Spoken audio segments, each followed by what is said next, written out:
Hello and welcome to Women in Mobility. A graduate in informatics from Sofia University, Bulgaria, and an MS in computer science from Karlsruhe Institute of Technology, Germany. Maria Anhalt is currently the Chief Executive Officer at Elektrobit Automotive GmbH.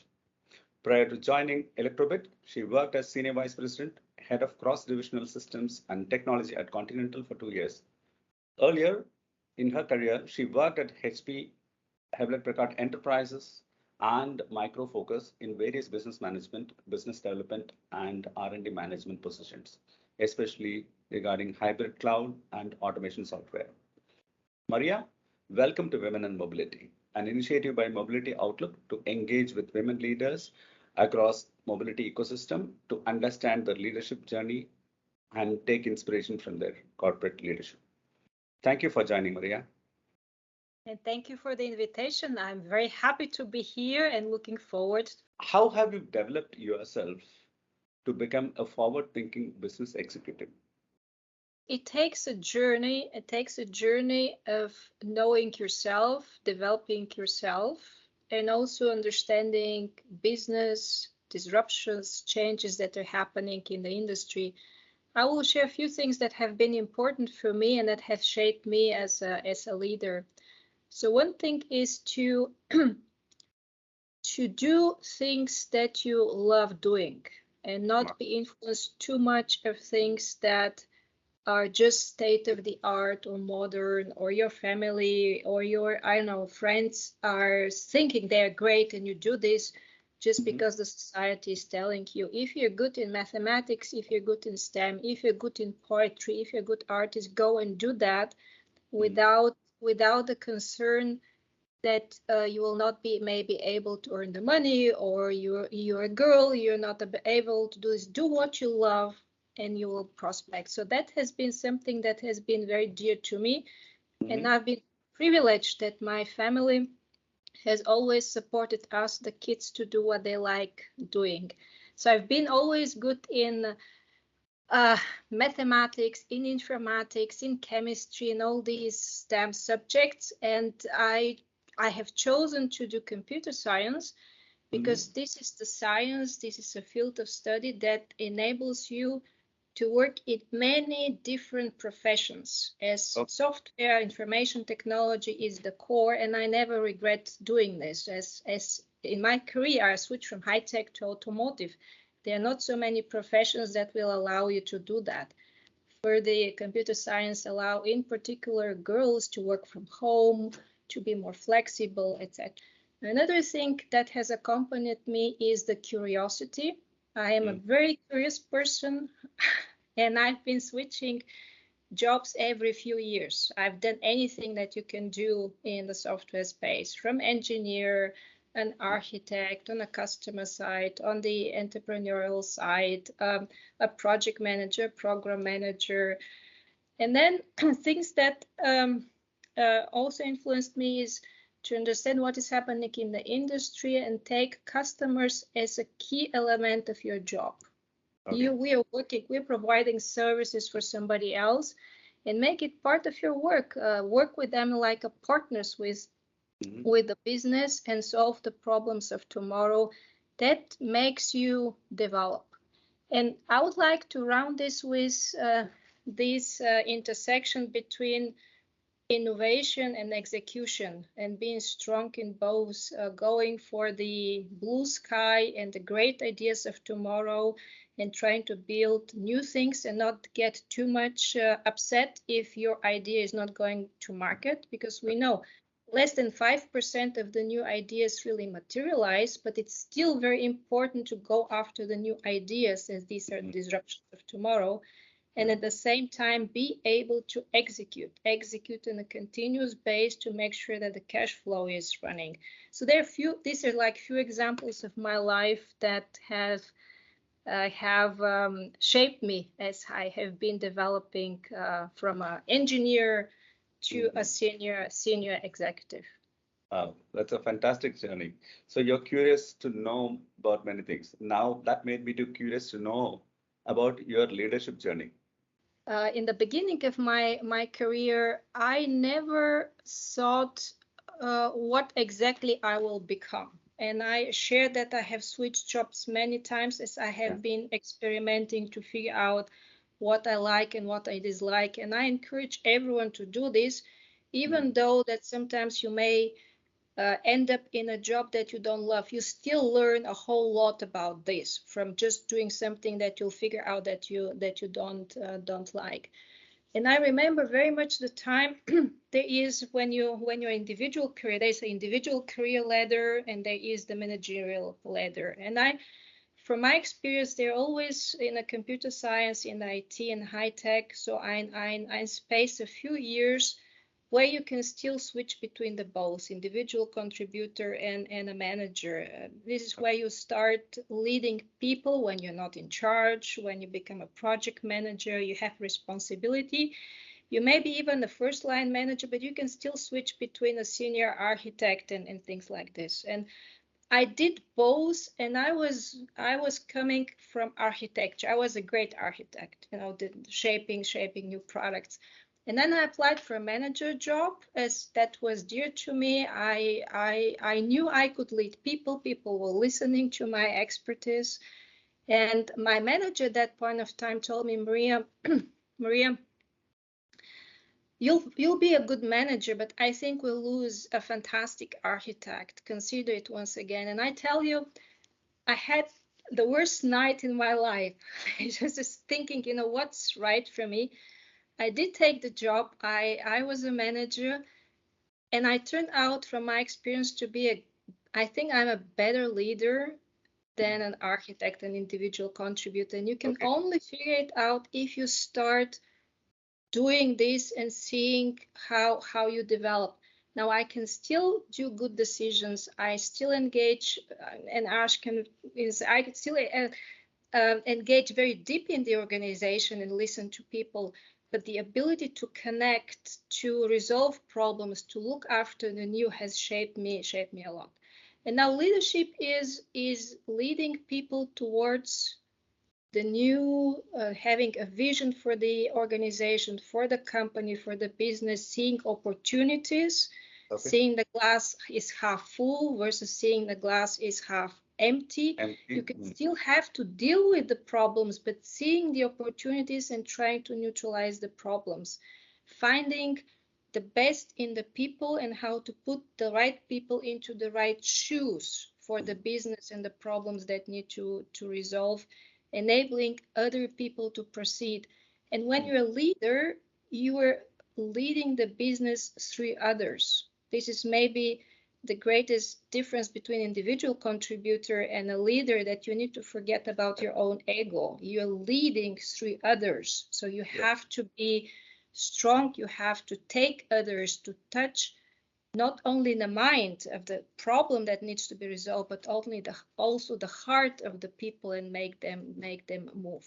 Yeah, so this is something that is very important for leadership. Another things that I'd like to share is also for global companies, the cultural experience, the experience that people are very, very different, and to be appreciative of the differences in the cultures and people experience and what people are strong in. The diversity, well, gender diversity is something that you'll likely ask me, but also the diversity of experiences, pollinating experiences from different industries, experience from working in the different product lines, and allowing people to switch. And given that I have made the experience for myself and that helped me develop, I encourage others to do the same and enable this to do the same. Okay, you're passionate about driving innovation. Well, yes. What is driving you to push innovation? It's something that is core of myself, core of my values, core of my soul, so to say. I am a very curious person. I started my career as an engineer working on the next generation products. I worked for quite some time of building new stuff that has not existed in the market and entering this.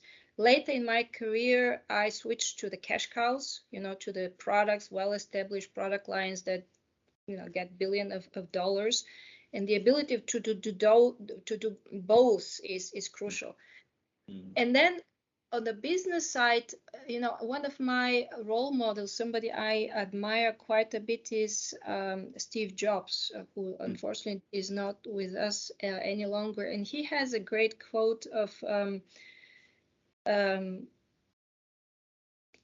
innovation distinguishes a leader from a follower. Okay. And for me, this is so true, that innovation is this ingredient in business that helps you create this differentiated competitive advantage for the future. If you don't have it, the business, the company, the team, it depends on the scale, will pass away. And those companies that hone their heritage and their values, but at the same time are capable of reinventing themselves, keeping the core values, but going to the next level, they prosper for many, many years. Those companies who build on their strengths and their product line and their offering for a very long time, they become old, not so much in an age, but in their. So that is why I believe it's so important. Yeah. You are in the business of transforming big ideas into reality. What are the challenges you face, and how do you manage them? Well, the biggest challenge is that well, there are a few challenges. Transformation is always difficult because you touch people, you touch business, you touch things. When change is hard. Change is hard as it touches the way how people have been working for many years, and it is unknown, and you need to take people in confidence that we are moving for something better. The challenge is also that we are looking into something unknown that nobody can describe very well. Now, there are people like me who are motivated by the unknown. They can still sleep, but there are a lot of people who are afraid, who need confidence, and we need both people in the organization. We need the creative people, the chaotic people, the people who can make up a new story, and the people who see the problems. See, it's not that the ones are good, the others are bad. You need both. You also need the people who see the problems, who question everything, and pair them and make place for everyone. And the difficulties come is nobody has a crystal ball in the hand to say how exactly things will work out. There is a big risk that you carry as a senior leader. Is the path we are taking the right one? So always trying to work with the customers, with the market space, with the ecosystem, making sure and adjusting your path with that, making sure that you're taking smaller steps, looking for continuous successes, small successes on the path to have proof points that you're moving in this direction. Be very agile and adjust it with the new learnings. Yeah, this is very important.